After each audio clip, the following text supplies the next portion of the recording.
Sun astro TV நேயர்கள் அனைவருக்கும் வணக்கம். இன்னைக்கு நம்ம கூட MS ராமலிங்கம் சார் இணைந்திருக்காங்க. உங்களை வெல்கம் பண்ணலாம். வணக்கம் சார். வணக்கம். எப்படி இருக்கீங்க சார்? சூப்பரா இருக்கிறேன். நீங்க எப்படி இருக்கீங்க? நல்லா இருக்கீங்க சார்.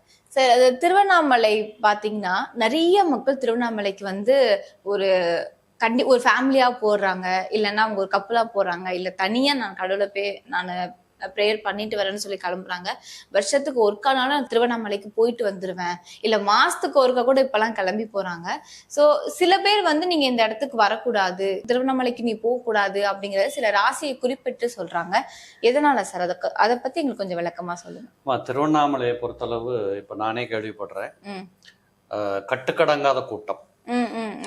என்ன சொல்ல போகணும்னா, நான் ஒரு வாட்டி போயிட்டு நானே சந்திச்சது என்னன்னு கேட்டா, கர்நாடகா அண்ட் ஆந்திரா, இந்த ரெண்டு நாடுகள்ல ரெண்டு பிரதேசத்துல இருந்தும் வரக்கூடிய கூட்டம் அளவே இல்லை, அவ்வளவு கூட்டம் கூடுது. இத ஜாதக ரீதியாக நம்ம ஒப்பிட்டு பார்க்கிற போது இந்த திருவண்ணாமலை அப்படின்னு சொல்லக்கூடிய அந்த சிவஸ்தலத்துக்கு இப்ப நிறைய வரலாறுகள் இருக்கு. அதுல ஏன் இப்ப மட்டும் இவ்வளவு கூட்டம் கூடணும் அப்படிங்கிறது இப்ப நம்மளோட கேள்வி. இப்போ குரு பகவான் எப்பொழுதெல்லாம் ராகு இருக்கக்கூடிய இடத்தை கிராஸ் பண்ணுவாரோ, இப்போ ராகுவோட நட்சத்திரம்னு எடுத்துக்கிட்டீங்கன்னா மிதுனத்துல திருவாதிரை, துலாத்துல சுவாதி, கும்பத்துல சதயம், இந்த மூன்று இடங்களுக்கு குரு போகிற வருடங்கள் எல்லாம், அப்ப மிதுனத்துல குரு போறாரு. இப்போ அடுத்து வந்து ஒரு 4 வருஷம் கழிச்சு துலாத்துக்கு வருவார், அப்புறம் 4 வருஷம் கழிச்சு கும்பத்துக்கு போவார். இப்படிப்பட்ட நிலைகளில் குரு அமர்கிற அத்தனை வருடங்கள் எல்லாத்திலயுமே திருவண்ணாமலையில கூட்டம் கூடும். இப்ப இதுல யார் போகலாம் யார் போக கூடாது, இது நாமளா ஒரு கிரியேட் பண்ணிக்கிறோம் கேள்வியை. தெய்வத்தை பாக்குறதுக்கு இன்னாருங்கிறது இல்ல, தெய்வத்தின் பார்வையில் எல்லோரும் பிள்ளைகளே. அதனால யாரு வேணாலும் போகலாம்.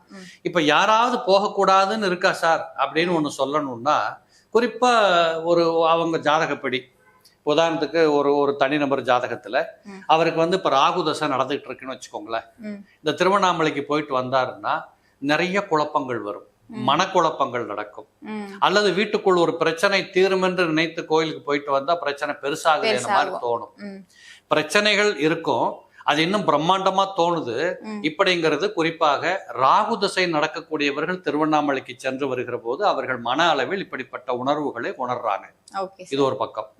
சரி, அப்ப ஏதாவது நட்சத்திரத்துல பிறந்தவங்க அல்லது ஒரு ராசிக்காரங்க திருவண்ணாமலைக்கு போகக்கூடாதா அப்படின்னு கேட்டீங்கன்னா, குறிப்பாகவே ஒவ்வொருத்தரோட நட்சத்திரத்துக்கு 16வது நட்சத்திரம்னு ஒண்ணு வரும். அந்த 16வது நட்சத்திரத்தை அன்னைக்கு அந்த கோயிலுக்கு போகிறது, அல்லது 22வது நட்சத்திரம்னு ஒண்ணு வரும், அந்த 22வது நட்சத்திரத்தை அன்னைக்கு அந்த கோயிலுக்கு போகிறது. உதாரணத்துக்கு பூச நட்சத்திரத்துல ஒருத்தர் பிறந்திருக்காருன்னு வச்சுக்குவோம், 22வது நட்சத்திரம் பரணி வரும்.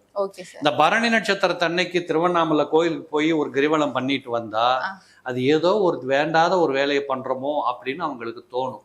அல்லது கிரிவலம் பண்ணுகிற போதே குடும்பத்துல சண்டை வந்துடும், இல்ல கிரிவலம் வந்துகிட்டு இருக்கிற போதே வருகிற தொலைபேசி ஒரு மோசமானதாக இருக்கும். இப்படியான ஒரு அனுபவங்கள் சில பேர் உணர்ந்திருக்கிறாங்க. அதனால என்னை பொறுத்தளவு எல்லாரும் போங்க, நான் வேண்டாங்கல. ஆனா நீங்க போகக்கூடிய நாளை நிச்சயம் பண்ணிக்கோங்க. அதாவது உங்களோட நட்சத்திரத்திலிருந்து 22, 16 இந்த நட்சத்திரங்களுக்கு திருவண்ணாமலை போறதை விட்டுட்டு மற்ற நாட்களுக்கு போங்க, நிச்சயமாக பெரிய பாதகம் இருக்காது. அதே மாதிரி இப்ப நீங்க மிதுனம்னா அந்த திருவாதிரை, துலாம்னா அப்படி இந்த சுவாதி சொல்லியிருந்தீங்கல்ல, இவங்க எல்லாருமே இந்த டைம்ல திருவண்ணாமலைக்கு போயிட்டு வரலாம் அப்படிங்கிற மாதிரி சொல்லியிருந்தீங்க தானே? ஆமா, அதாவது குரு பகவான் இப்ப மிதுனத்தில் இருக்கிறார். அப்ப இந்த வருஷம் பூராவுமே திருவண்ணாமலையில கூட்டம் ஜாஸ்தி ஆகும். ஆமா ஆமா, அதே வீடுல நட்சத்திரம் திருவாதிரை இருக்கு. உதாரணத்துக்கு ஒரு திருவாதிரை நட்சத்திரத்துல ஒரு குழந்தை பிறந்திருக்கு, இவங்க என்ன பண்ணுவாங்க, ஆர்வ கோளாறுல அந்த கோயில போய் மொட்டை போடலான்னு கூட்டிட்டு போவாங்க. அதுதான் அங்க தப்பு நடக்கும். ஏன்னா ராகு தசை நடத்தா நான் போக வேண்டான்றேன். அப்ப திருவாதிரையில பிறந்தவர்களுக்கு ஆரம்பமே ராகு தசை. அப்ப அந்த ராகு தசை நடக்கக்கூடியவங்க அந்த ராகு தசை எத்தனை வருஷம் இருக்குதோ அந்த வருடங்களில் திருவண்ணாமலை போகாம இருக்கிறது சிறப்பை கொடுக்கும். இப்ப இது வந்து வேற நட்சத்திரங்களாக இருக்கும். ரோகிணியில பிறந்திருப்பார் ஒருத்தர், ரோகிணியில பிறந்தவருக்கு ஒரு 5 வயது வரை குறைஞ்சது சந்திர தசை, 7 வயது வரை செவ்வாய் தசை, 12 இந்த 12ல இருந்து 18 வருஷம் 30 வயசு வரை ராகு தசை நடக்கும். அப்ப ராகு தசை நடந்துட்டு இருக்கிறவங்க திருவண்ணாமலை போயிட்டு வந்தாங்க நான் நல்லா இல்லைன்னு ஃபீல் பண்ணுவாங்க. இப்படிங்கிறதெல்லாம் இருக்கு. இப்ப சில பேருக்கு வந்து குலதெய்வம் வந்து வேற தெய்வமா இருக்கும், இஷ்ட தெய்வங்கள் வந்து மாறிக்கிட்டே இருக்கு. இப்பெல்லாம் காலகட்டத்துக்கு ஏத்த மாதிரி மாறுது. சில பேருக்கு வந்து மனசுல வந்து இவங்க இந்த கடவுள் நம்மளுக்கு வந்து உதிக்கிறாங்க, சடனா நம்மளுக்கு வந்து பிம்பம் தெரியுது, சோ இவங்க நம்மளுக்கு இஷ்ட தெய்வமா வச்சுக்கிறான் அப்படிங்கிற காலகட்டம் போய் ஒரு ட்ரெண்டுக்காகவே இஷ்ட தெய்வத்தை வந்து மாத்திட்டு இருக்கிறாங்க. அப்படி ஒரு காலகட்டத்தில் நம்ம இருக்கோம். சோ வருஷத்துக்கு நம்ம ஒரு தடவை வந்து கண்டிப்பா ஒரு குலதெய்வம் போய் குலதெய்வத்தை வந்து வழிபட்டுட்டு வரணும். அப்படி இருக்கிறதெல்லாம் இப்ப மறந்து போய் இப்ப நம்ம இஷ்ட தெய்வத்துக்காகவே மாசம் மாசம் போறது, வருஷத்துக்கு ஒருக்கா போறது, அந்த மாதிரி பண்ணிட்டு இருக்கோம். சோ அதனால அவங்களுக்கு என்ன விளைவுகள் வரும்? அப்படி பண்றது சரியா சார்? இல்ல, கோயிலுக்கு போறது அப்படிங்கிறது எப்படியோ போய் அங்க தெய்வ பக்தியா நினைச்சு கும்பிட்டா சரி, அது நம்பர் 1. இப்ப நீங்க கேட்ட கேள்வி என்னன்னு கேட்டீங்கன்னா, நிறைய பேர் வந்து அப்பப்ப மாத்திக்கிறாங்க. ஒருத்தர் திருவண்ணாமலைக்கு போறேன்ட்டு தொடர்ந்து போறாரு, திரும்ப பாத்தீங்கன்னா இல்ல சார் எனக்கு சரியா வரல சார், இப்ப மாசம் திருச்செந்தூருக்கு போறேன் சார்ன்றாரு. இல்ல அதையும் விட்டுறாரு சில பேரு. அதை விட்டு இல்ல சார் நான் எவ்ரி மந்த் தவறாம என் பிறந்த நாள் அன்னைக்கு நான் திருப்பதியில் இருக்கிறேன் சார் அப்படின்னு சொல்றாங்க. இப்படி மாத்திக்கிறாங்க. இதுல என்னன்னு கேட்டீங்கன்னா, அடிப்படை என்னன்னா, ஒரு மனிதனுடைய ஜாதகத்தை எடுத்துக்கிட்டீங்கன்னா, அந்த ஜாதகத்தில் 5ஆம் பாவாதிபதியாக இருக்கக்கூடிய கிரகம் ஒரு பலவீனமாக அல்லது இப்பொழுது திசை நடத்தி கொண்டு பலவீனமாக இருந்தா இவங்க எந்த கடவுளையும் நம்ப மாட்டாங்க. எந்த தெய்வத்துக்கிட்ட போனாலும் அவங்களுக்கு திருப்தி இல்லை. எங்க போனா எது தீருங்கிற மனக்குழப்பத்தில் இருக்காங்கன்னு அர்த்தம். சோ நீங்க கேட்ட கேள்வி எல்லாமே இந்த 5ஆம் பாவாதிபதி திசை நடக்கக்கூடியவர்கள், தொழில் செய்யக்கூடியவர்களுக்கு ஏற்படுகிற பிரச்சனைகளுக்கு இவங்க தொழில் எவ்வளவு இன்வால்வ்மெண்ட் பண்ணுவாங்களோ அதே மாதிரி கோயிலை மாத்திக்கிட்டு கோயில் சுத்திக்கிட்டு இருக்கிறது இன்வால்வ்மெண்டா இருப்பாங்க. சோ இது அவங்க ஜாதகத்தில் அடிப்படையாக வரக்கூடியது. நீங்க கேட்டதுல இன்னொரு கேள்வி என்னன்னு கேட்டீங்கன்னா, குலதெய்வ வழிபாடு எவ்வளவு முக்கியம், போனா நல்லதுதானே அப்படின்னு. ஆமா, குலதெய்வ வழிபாடுங்கிறது வேற ஒண்ணும் இல்லை. இப்ப நீங்க இங்க இருக்கிறீங்க, வருஷத்துக்கு ஒரு வாட்டி மாசத்துக்கு ஒரு வாட்டி உங்க அம்மா அப்பா போய் பார்த்துட்டு வந்தா எவ்வளவு மகிழ்ச்சி அவங்களுக்கு, எவ்வளவு மகிழ்ச்சி உங்களுக்கு. இந்த அடிப்படை உணர்வு குலதெய்வம் கோயிலுக்கு போனா கிடைக்கும். ஒரு பாதுகாப்பு, ஒரு பயமற்ற எண்ணங்கள், ஒரு குழப்பமற்ற மனநிலைகள், இப்படி நிறைய விஷயங்கள்ல பாத்தீங்கன்னா அந்த குலதெய்வன் கோயிலுக்கு போயிட்டு வந்தா அதுல சில மாற்றங்கள் நடப்பது உண்மை. அதையும் ரொம்ப தீவிர பக்தியோட போகணும். என்னைக்குமே நான் ஒண்ணு சொல்லுவேன், கோயிலுக்கு போறவங்களுக்கு 1000 ரூபாய்க்கு டிக்கெட் வாங்கி நான் முதல் வரிசையில போய் நின்று சாமியை பார்த்தேன், அதுல பெருமை இல்லை. சாமி ஒன்னே பார்க்காது. சோ நீ எவ்வளவுக்கு உண்மையான பக்தியில போறையோ அந்த பக்தி என்பதுதான் வெரி இம்பார்ட்டன்ட். இப்போ சரவணபவன்ல சாப்பிட போறோம் அப்படின்னா நாம என்ன சாப்பிடுறோம் ருசிங்கிறத பொறுத்தான் டேஸ்ட். எல்லாத்துக்கும் அவன் ஏதாவது ஒரு சாப்பாடு தான் கொடுத்துட்டு இருக்கிறான். சோ இப்படி ஒரு பக்கம் இருக்கணும். இப்ப நீங்க இன்னொன்னு கேட்டீங்க, இஷ்ட தெய்வம் அப்படிங்கறத ஒண்ணு கேட்டீங்க. இப்ப குலதெய்வம் என்பது எல்லாருக்கும் ஒரு பிக்ஸ்டுமா. ஒருத்தருக்கு மாடசாமியா இருக்கும், ஒருத்தருக்கு முனீஸ்வரனா இருக்கும், ஒருத்தருக்கு ஒரு அம்பாள் இருக்கும். இப்படி ஒரு குடும்பத்துக்கும் அது பிக்ஸ்டா இருக்கும். ஆனா இஷ்ட தெய்வம் என்பது இவர்கள் அந்த குடும்பத்தில், இப்ப ஒரு குடும்பத்துல 5 பேர் அண்ணன் தம்பி பிறந்திருப்பாங்க. ஒருத்தர் திருப்பதிக்கு போயிட்டு இருப்பாரு, இன்னொரு தம்பி திருச்செந்தூருக்கு போயிட்டு இருப்பாரு, இன்னொரு தம்பி திருத்தணிக்கு போயிட்டு இருப்பாரு. இது எல்லாமே அவரவர்கள் மனதில் தோன்றுகின்ற இஷ்டப்படி ஏற்படுத்தி கொண்ட தெய்வங்கள். இவர்களுக்கு அங்க போனா என்னமோ மனசுக்குள்ள வேலை செய்து இஷ்டப்பட்டுட்டாங்க. அந்த இஷ்டப்பட்ட ஒரு ஆண்மகன் வந்து ஒரு பெண்ணை பார்த்து இஷ்டப்பட்டு விட்டால் அவளே உலகம் என்று சொல்லுவது போல இந்த காதல் என்பது தெய்வத்தின் மேலேயும் வரணும். அப்படி வந்து போகிறதுக்கு பேர் தான் இஷ்ட தெய்வம்னு பேரு. இஷ்ட தெய்வத்தை எப்ப வேணாலும் கும்பிட்டுக்கோங்க, குலதெய்வத்தை வருஷம் தவறாம கும்பிடுங்க. ஆனா இப்படி இருக்கிறதுனால நம்ம குலதெய்வத்தோட கோபத்துக்கு ஆளாகிருவோம், அந்த மாதிரி எதுவும் இல்லைங்களா? அப்படி எல்லாம் எதுவுமே கிடையாது. எந்த இறைவனும் எந்த தெய்வ அருளும் உங்களை சபிக்காது, உங்களை மோசமான விளைவுகளை கொடுக்காது. காப்பாற்றுவதற்குத்தான் கடவுள். அதே நான் என்னதான் நம்மளுக்கு இஷ்ட தெய்வம் இருந்து நம்ம போனாலும் நம்மளுடைய குலதெய்வத்தை மட்டும் என்னைக்கு மறந்துடக்கூடாது. அது வருஷத்துக்கு ஒருக்கா நம்ம போய் பிரார்த்தனை பண்ணிட்டு வரணும். சார், இந்த ராகு திசை நடக்கும் போது நம்ம போகக்கூடாது. எந்த ராசிக்கு வந்து ராகு திசை நடக்குதோ அவங்க போகக்கூடாது, போனா பிரச்சனை வரும்னு சொன்னீங்க. சோ இந்த பௌர்ணமி நேரத்துல வந்து போகலாம் அப்படின்னா எந்தெந்த ராசிக்காரங்க போகலாம்? அவங்க ஏதாவது ஒரு நாள் பார்த்து போகலாமா சார்? இல்ல, பௌர்ணமி அன்னைக்கு வந்து எல்லாரும் போகலாம். ஏன்னா அந்த கோயிலோட சிறப்பு என்னன்னு கேட்டீங்கன்னா பௌர்ணமி. Okay sir. அந்த கிரிவலம் வர்றதுங்கிறது, பௌர்ணமி கிரிவலம் என்பது மிகப்பெரிய சிறப்பு. அது அந்த இடத்துல அன்னைக்கு டேட்டுக்கு ஒரு விதமான ஆகரண சக்தி, ஒரு ஆற்றல் இருக்கும். அதை இவங்க வந்து உடலாலும் உள்ளத்தாலும் சுவீகரிச்சு வரக்கூடியதுதான் அந்த பௌர்ணமி. எல்லாரும் போகலாம். இந்த பௌர்ணமி மட்டும்தான் போகணுமா அப்படின்னு கேட்டா தான் அந்த கேள்விக்கு பதில் வேற. இப்ப பௌர்ணமிக்கு போயிட்டு வந்தாச்சப்பா, இனிமே அந்த கோயில் இழுத்து மூடிடலாம், இனி யாரும் வரமாட்டாங்க, அது இல்ல. அப்படி செய்யக்கூடாது. பௌர்ணமிக்கு வசதி இருந்து போக முடிந்தவர்கள் போகட்டும், மற்ற நாட்களிலும் நீங்கள் போகலாம். உதாரணமா திருவண்ணாமலை பொறுத்தளவு திங்கக்கிழமை போனீங்கன்னு வச்சுக்கோங்களேன், உங்களுக்கு ஒரு விதமான மன அமைதி, வீட்டுக்குள்ள இருக்கக்கூடிய துன்பங்கள் பிரச்சனைகள் தீர்க்கப்படுகின்ற வாய்ப்புகள். ஒரு வீட்டுக்குள்ள ஒரு பொம்பளை பிள்ளை கல்யாணம் ஆகணும், திங்கக்கிழமை திருவண்ணாமலைக்கு போயிட்டு வந்தீங்கன்னா அதுக்கு ஒரு முகாந்திரம் கிடைக்கும். இப்படி ஏதோ ஒரு அடிப்படையில உங்களுடைய நீங்கள் எண்ணுகிற எண்ணங்கள், ஒரு சுப செய்திகள், இதெல்லாம் ஈடேறக்கூடிய வாய்ப்புகள் கிடைக்கும். இப்ப இதே பௌர்ணமிக்கு போகல, ஒரு செவ்வாய்க்கிழமை அன்னைக்கு போறீங்கன்னு வச்சுக்கோங்களேன், உங்களுடைய உடல் வீரியம் பெறும், மனசுல உடம்புல ஒரு வீரியம் ஏற்படும். அதுபோல தொழில் ரீதியாக நட்டப்பட்டவர்கள், கஷ்டப்பட்டவர்கள், கடன் பட்டவர்கள், நொந்து போனவங்க, இவங்கெல்லாம் அந்த செவ்வாய்க்கிழமை போய் அந்த பகவானை சிவனை கும்பிடுகிற போது உங்களுக்கு அதுல ஒரு மாற்றங்கள், நிகழ்ச்சிகள் கண்டிப்பாக உண்டு. இதே புதன்கிழமை நீங்க திருவண்ணாமலை போறீங்க, பௌர்ணமிக்கு போகல, ஒரு புதன்கிழமை எனக்கு வாய்ப்பு கிடைச்சிருக்கு போறீங்கன்னா, பிள்ளைகளின் அறிவாற்றல் சம்பந்தப்பட்ட விஷயத்தில் மிகப்பெரிய மாற்றம் நடக்கும். உங்க மகளோ அல்லது ஒரு தங்கச்சியோ ஒரு நீட் எழுதிக்கிட்டு இருக்கிறாங்க, அப்படிங்கிற நேரத்துல அவளையும் கூட்டிக்கிட்டு அந்த குழந்தையை கூட்டிகிட்டு நீங்களும் போய் கிரிவலம் நடந்துட்டு வந்தீங்கன்னா, ஆனா இன்னொன்னு, இப்பெல்லாம் மாடலா கிரிவலம் எப்படி நடக்கிறாங்கன்னா, பாதி தூரம் நடக்கிறாங்க, மீதி ஆட்டோ பிடிச்சிட்டு வந்துடுறாங்க.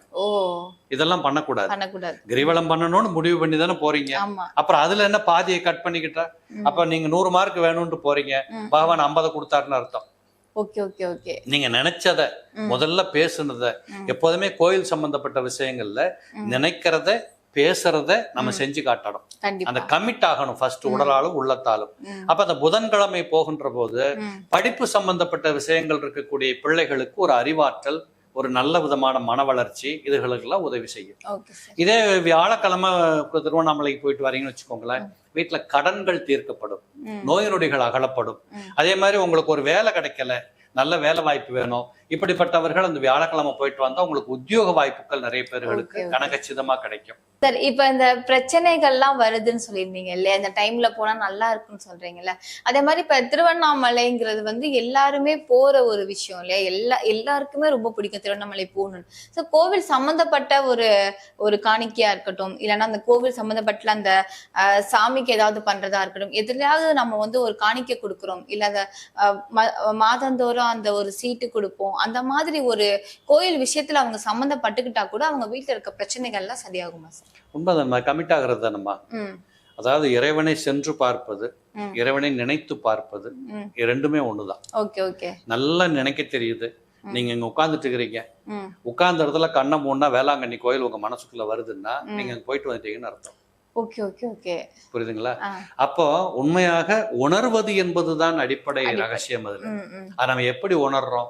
கண்ணுல பார்த்தா தான் நமக்கு பக்தி வருதா, இல்ல நினைச்ச உடனே மனசுக்குள்ள பக்தி வருதா, இப்படிங்கிறத பொறுத்து தான் அந்த பக்தி.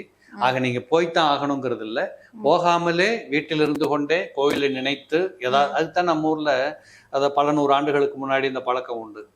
இந்த பிரச்சனை சார்ட் அவுட் ஆகட்டும், நான் அடுத்த வருஷம் தீபாவளி அன்னைக்கு உனக்கு ஒரு நேர்த்திக்கடன் பண்றேன். இது என்ன 1 வருஷம் தள்ளி போடணுமா அப்படின்னு கேட்டா அவங்களுக்கு தோணிடுச்சு, ஆனா போக முடியல. போகணும்னு தோணுது, வசதி வாய்ப்பு இல்ல. அப்ப இந்த பிரச்சனை சார்ட் அவுட் ஆயிடுச்சுன்னா நாங்க வருவதற்கு வாய்ப்பு கிடைக்கும். அப்ப நான் வரும்போது ஃபர்ஸ்ட் விசிட்டா உங்களை நான் பார்க்க வர்றேன், நான் உண்டியில காசு போடுறேன், இல்ல மொட்டை அடிக்கிறேன், காது ஊத்துறேன், இப்படிங்கிறது எல்லாமே வேண்டுதல் தானே. ஆமா, ஓகே சார். அந்த வியாழன் கிழமையில நிப்பாட்டிட்டீங்க சார், அதுக்கப்புறம் வேற என்ன கிழமையில போலாங்க சார்? ஆமா, வெள்ளிக்கிழமை போறாங்கன்னு வச்சுக்கோங்களேன். இந்த வெள்ளிக்கிழமை போறவங்க வீட்டுல தரித்திரம் தீர்ந்து போயிடுமா. சிவன் பெருமானே வெள்ளிக்கிழமை போய் தரிசனம் பண்ணிட்டு வந்தாங்கன்னா அவங்க வீட்டுக்குள்ள பொருளாதார வசதிகள் வந்துடும். வீடு வாங்குறது, கார் வாங்குறது, கம்மல் வாங்குறது, நகை வாங்குறது, ஒரு அழகு லட்சணம் கூடிய ஒரு வாழ்க்கையை பார்த்து நகர்வது, இப்படிப்பட்ட அனைத்து விஷயங்களும் வெள்ளிக்கிழமை போய் தரிசனம் பண்ணா கிடைக்கும். சனிக்கிழமை போயிட்டு வந்தா கண்டிப்பாக மரண பயம் தீரும். இப்ப என்னது மரண பயம் என்ன சார், அது என்ன பயம்னு கேட்டீங்கன்னா, சில பேர் காரணமே இல்லாம புலம்புறானே, பயப்படுறாங்கல்ல. அதாவது தலைவலி வந்திருக்கும், எனக்கு எப்படியா ஒண்ணுமோ இருக்குன்னு தான் தோணுது, என்ன இப்படி எல்லாம் தலை வலிக்காது, ஸ்கேன் பண்ணி பார்க்கணும் அப்படின்பா. அவனாவே கற்பனை பண்ணிக்கிறான், அவன் மண்டைக்குள்ள என்னமோ ஒண்ணு வளருதுங்கிறத யாரும் சொல்லாம அவனாவே ஃபீல் பண்ணி அதுக்கு ஒரு வருத்தத்தையும் கிரியேட் பண்ணி உடம்ப வருத்தி மனசையும் வருத்திக்கிறான். இப்படிப்பட்ட நிலைகள் இருப்பதிலேயே மிகப்பெரிய கொடுமை. மரண பயம்தான் இருக்கிறதுலே மிகப்பெரிய கொடுமை. அதாவது வீரனாக இருக்கப்பட்டவனுக்கு வாழ்க்கையில் ஒரு மரணம், கோழையாக இருக்கப்பட்டவனுக்கு Daily வாழ்க்கை மரணம். நித்தம் மரணம் வாங்க ஆமா. நம்ம ஆளுங்க. ம். அப்ப இந்த மரண பயம் வரக்கூடாது. அதுக்கு சனிக்கிழமை போயிட்டு வந்தா சிறப்பா இருக்கும். ம். ஞாயிற்றுக்கிழமை போயிட்டு வந்தா பதவிகளில் உயர்வுகள் கிடைக்கும். ம். கொஞ்சம் உங்களோட கெத்து, ம். நீங்க எப்படி வாழணும்னு நினைக்கிறீங்க, அந்த பந்தா, அந்த கெத்து, அந்த மதிப்பு, அந்த புகழ், மரியாதை இப்படிங்கிறதெல்லாம் அதுல நிறைய வரதை நீங்கள் பார்க்கலாம். Okay sir. இப்படி இந்த ஒவ்வொரு வாரத்திற்கும் ஒரு மகிமை உண்டு. ம். அதனால பௌர்ணமிக்கு தான் போகணும், ம். பௌர்ணமிக்கு போக முடியலையே, பௌர்ணமிக்கு போனாலும் தெய்வத்தை பார்க்கல, நான் கோபுர தரிசனம் பண்ணிட்டு வந்துட்டேன் அப்படின்னு நிறைய பேர் வருத்தப்படுவாங்க. ஓகே. நான் ஒண்ணு சொல்றேன், ம். பௌர்ணமிக்கு போக முடிஞ்சா போங்க, போகாட்டி இப்படிப்பட்ட கிழமையில போங்க. கிழமையில போயிட்டு வாங்க. அப்படியே பௌர்ணமிக்கு போனாலும் கூட கோபுர தரிசனம் பண்ணிட்டு ம். மலையை சுத்திட்டு வந்துட்டீங்கன்னா சிவனவே நீங்க சுத்திட்டீங்கன்னு தான் அர்த்தம். ம். ம். அந்த கோயில் தாத்பரியம் அதுதான். அதே மாதிரி என்னென்ன நேர்த்தி கடன் வந்து திருவண்ணாமலையில செஞ்சா எப்படி இருக்கும் சார்? திருவண்ணாமலை நேர்த்திக்கடன் பண்ற கோயில் இல்லை. ம். ம். அது தரிசனம் பண்ற பிரார்த்தனை பிரார்த்தனைகள் கோயில் தான். சொல்றேன். பிரார்த்தனை கோயில்கள் தான். ம். இப்போ சில பேர் சைவர்களாகவே இருக்கக்கூடியவர்கள் அங்க மொட்டை அடிக்கிறது, காது குத்துறதெல்லாம் பண்ணுவாங்க. ம். ம். ம். பட் பெரும்பாலும் பாத்தீங்கன்னா இப்போ ஒவ்வொரு கோயில்களுக்கும் ஒரு சிறப்பு இருக்குல்ல. ஆமா சார். உதாரணத்துக்கு திருச்செந்தூருக்கு போனாங்கன்னா கட்டாயமா மொட்டை அடிப்பாங்க. கண்டிப்பா. திருப்பதிக்கு போனா மொட்டை தான் ஃபேமஸ். ஆமா. ஸோ இப்படி திருவண்ணாமலையை பொறுத்தளவு நேர்த்திக்கடன் செலுத்துற கோயில் இல்லை. அது சும்மா ப்ரேயர் பண்ணி பிரார்த்தனை பண்ணிட்டு வந்தா போதும் அப்படிங்கிற மாதிரியான ஸ்தலம். Okay sir. ஒரு எஃபெக்டிவான ஒரு பிரேயர் அந்த மாதிரினா திருவண்ணாமலையில எது இருக்கு? சிவபுராணத்துல ஏகப்பட்ட பீஜிங்க, ஏகப்பட்ட பாடல்கள் இருக்கு. ம். அதனால அதெல்லாம் பாடுறதுக்கு படிக்கிறதுக்கெல்லாம் இப்ப யாருக்கும் நேரம் இல்லை. ம். சிவாய நமகன்னு சொன்னா போதும், நமச்சிவாய நமகன்னு சொன்னா போதும். ம். எல்லாத்துக்கும் மேல நான் முதல்ல சொன்னதுதான், ம். மனதார உள்ளூர உணர்வாக நீங்கள் சிவனை கும்பிட்டா ம். நீங்கள் மந்திரங்கள் எல்லாம் சொற்களே தவிர ம். மனம்தான் மருந்து, மனம்தான் அது எல்லாமே.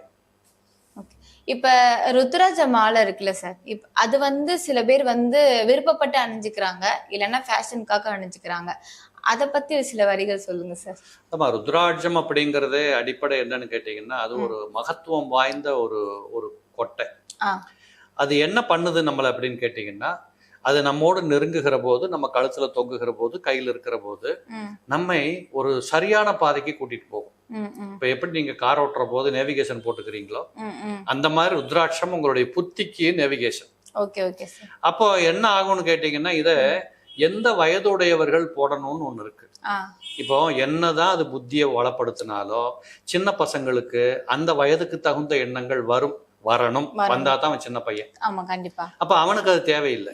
அப்ப ருத்ராட்சம் போடணுங்கிறதே ஒரு 55 வயசு 60 வயசுக்கு அப்புறம் இந்த உலக இன்பங்கள், உலக ஈடுபாடுகளில் இருந்து மனம் கலறுகின்ற நேரத்தில் போட்டுக்கொண்டால் அந்த மனிதனை ஞானியாக மாற்றுவதற்கு தேவைப்படுகிற நேவிகேஷனா அது செலக்ட் பண்ணி வேலை செய்யும். எனக்கு தெரிஞ்ச ஒருத்தவங்க என்னன்னா, அந்த ருத்ராட்ச மாலை அவங்க வீட்டுக்கு வந்திருக்கு. ஸோ ஆக்சுவலா அவருக்கு சிவன் ரொம்ப பிடிக்கும். அது மட்டும் இல்லாம அவர் ஒரு கல்யாணமே ஆகாம ஒரு துறவி மேற்கொள்ற ஒரு இதுன்னு சொல்லியிருந்தாங்க. ஆனா அவங்களுக்கு கல்யாணம் ஆகி 2 குழந்தை இருக்கு. ஸோ ரொம்ப நாளுக்கு அப்புறம் அதை சொல்றாங்க, ருத்ராட்ச மாலை போட்டுட்டு கொஞ்ச நாள் கழட்டி வச்சுட்டாங்க. அப்ப அந்த அஸ்ட்ராலஜர் என்ன சொல்லிட்டாங்கன்னா, நீங்க எப்ப போடுவீங்க அந்த மாலை, நீங்க எப்ப போடுவீங்க, நீங்க ஒரு கல்யாணமே ஆகாத ஒரு துறவியதான் நீங்க இருக்கணும். நீங்க கல்யாணம் பண்ணதுனால நீங்க அனுசரிச்சு போற மாதிரி இருக்கும், இல்லைன்னா நீங்க பிரிவினை தான் சந்திக்கணுங்கிற மாதிரி சொல்லிட்டாங்க. ஸோ அவ்வளோ பவர்ஃபுல்லா இருக்கு இல்லையா சார்? அது இப்ப சிவன் பக்தன் அப்படின்னாலே ஒரு கல்யாணம் பண்ணக்கூடாதுங்களா, இல்ல என்ன மாதிரி சார்? எனக்கு அந்த விஷயங்கள் புரியல. இல்ல அப்படி இல்ல. சிவபக்தன்னா கல்யாணம் பண்ணக்கூடாதுன்னு கிடையாது. அம்மா, இந்த உலகத்தில் பிறக்கின்ற அத்தனை ஜீவாத்மாக்களும் இனப்பெருக்கம் செய்தே தீரணும். அது கடமையிலும் முதல் கடமை. எல்லாருமே கல்யாணம் பண்ணிக்கணும், இயல்பாக குழந்தை பிறக்கணும், அதை இந்த பூமிக்கு விட்டுட்டு போகணும். அது இயற்கை செய்கின்ற கொடை. இப்ப நீங்க நினைச்சு பாருங்க, இந்த பூமியில யாருமே கல்யாணம் பண்ணல, ஒரு 50 வருஷத்துக்கு அடுத்த 50 வருஷத்துக்கு கல்யாணமே யாருக்கும் நடக்கல. அதுக்கப்புறம் இந்த பூமியில யார் இருப்பா? யாருமே இருக்க. சூனியம். அதுக்கு பேருதான் சூனியம்னு அர்த்தம். சூனியம் என்பது என்னது?